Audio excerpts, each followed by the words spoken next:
Hey guys, Dbum here, and I wanted to showcase my Blade Vortex SuperTank build, which has a high amount of block, max spell block with the right jewels, Mind Over Matter, Eldritch Battery, Ghost Reaver, and Cybil's Paw to keep our health up.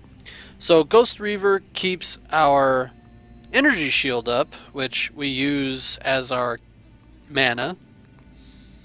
Cybil's Paw keeps our life up because of the life gain for each enemy hit with your spells, and because of the fact that Blade Vortex hits a shit ton, I'm going to say that, a shit ton of times per second, then we're going to get a lot of life per second here because of this. Also, with our block, we gain, a bunch of spell damage per 5% chance to block.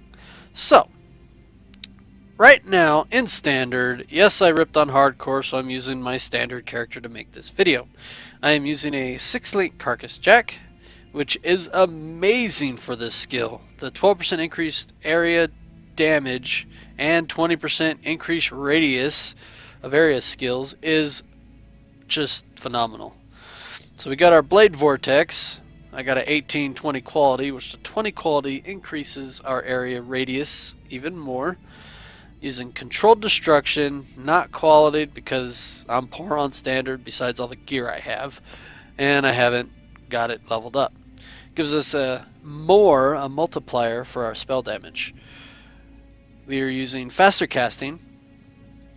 We're using Spell Echo, Life Leech for that Ghost Reaver Eldritch Battery combo, and increased area of effect, which increases our radius even more, and with the 20 quality gives us more area damage.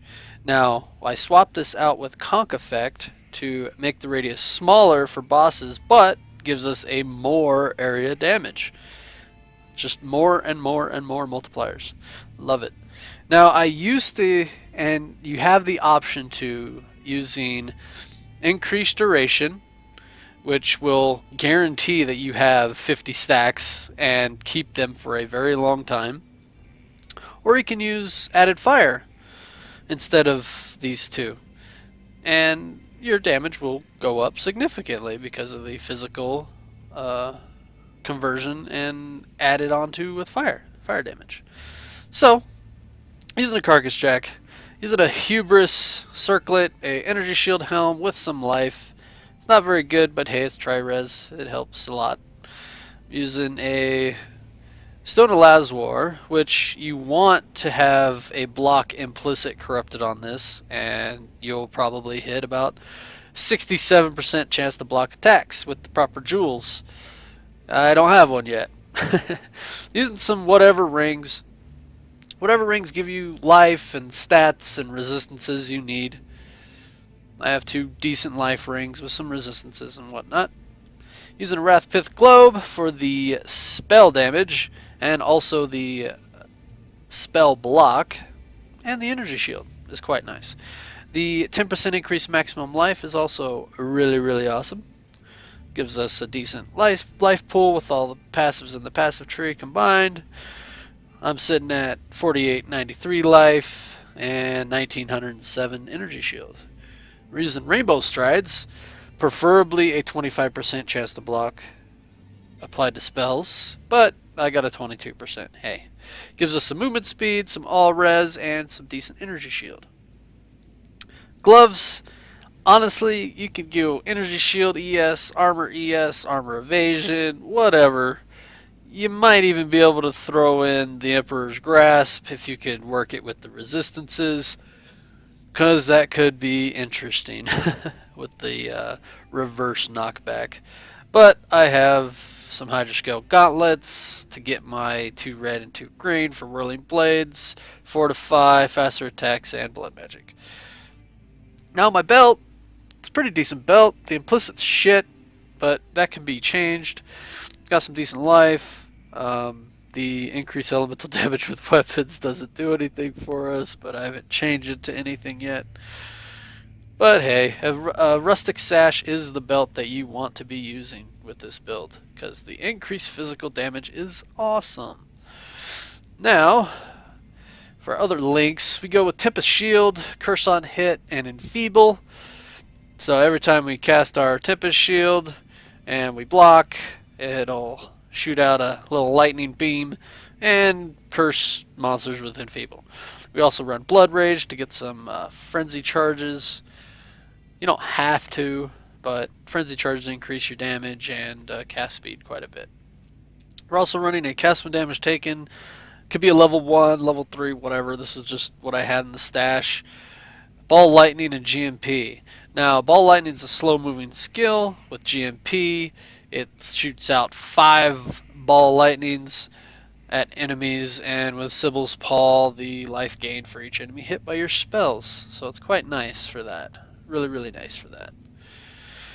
Rather than a high level cast when damage taken, Immortal Call, Molten Shell, and Chaos Golem. Chaos Golem for the reduced physical damage, Molten Shell for the decent amount of armor we get, Immortal Call for those quick bursty mobs that like to hit in succession, and like giant skeletons and whatnot. So if we get hit once by one, we won't die from the succeeding 2 or 3 hits that follow, because of physical immunity right here. Running our Herald of Ash, Arctic Armor, and Hatred. Now you can swap out Hatred for Grace, and you might be able to change up some links and get a 35% substitute for Herald of Ash if you use an Enlighten level 4. But yeah, that's that. So let's go play around with this.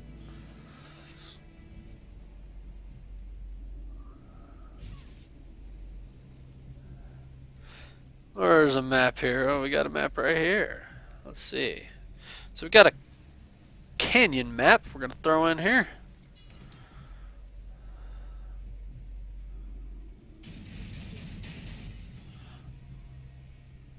Now, some people have asked how to go about, playing the Whirling Blades, or they have issues playing Blade Vortex. Now, some people, they charge up and then go into a pack. I run into a pack and charge up while I'm in the pack. I just find it quicker and keeps our Fortify up. The other wave keeps your Fortify up also, but I don't know, I find it a little bit slower.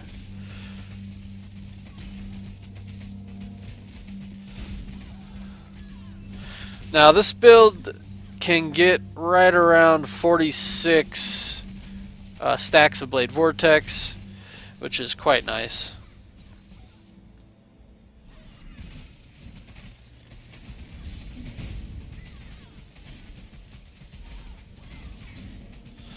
The increased AoE adds to the clearing speed quite a bit compared to increased duration or added fire. Added fire will give you more damage, but the clear speed with increased AoE is phenomenal. I have found out. I didn't use this in hardcore. I wish I did.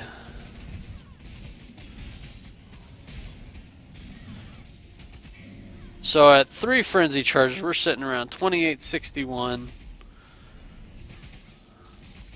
tooltip DPS, which I have the calculation on actual DPS on my build page, and I can't think of it off the top of my head right now. So, yeah. These damn Devourers always go underground.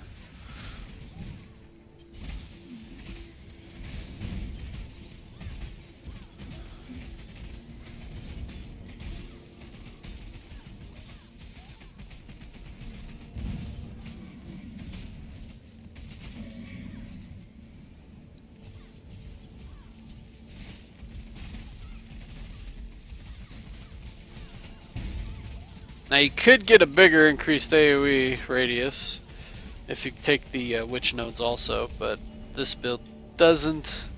I might try some other builds with just a gigantic radius, which would be quite fun.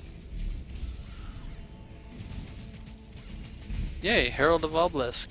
Love it. So let's try some Conk Effect now. Conk Effect's got a decent radius, not too shabby. Still rip apart stuff. And with 3 frenzy charges, we are sitting at 4518 DPS. Tooltip. Not calculated. It's not a bad radius.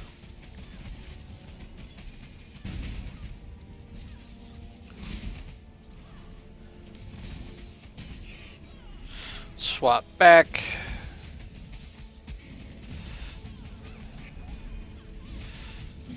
Hey, an Empower. Gotta love Empowers. Now, gems on this build are still leveling up for my softcore version, or standard version. So, the damage will go higher. I just haven't done it yet. I re-rolled on softcore Talisman League. So hopefully I'll hit 20/20 gems there. Maybe even a 21/20 Blade Vortex. We'll see what the damage really can get up to.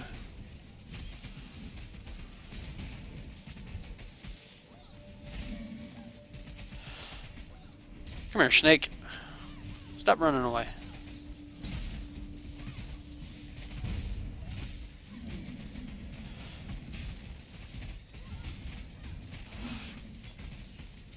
So we're usually at between 30 and 35 stacks of Blade Vortex between packs. And as we get into another pack, you know, we go up higher than that a lot of the time.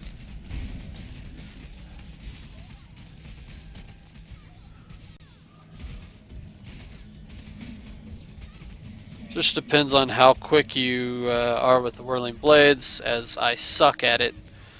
So that is that. Hope you guys enjoyed the video.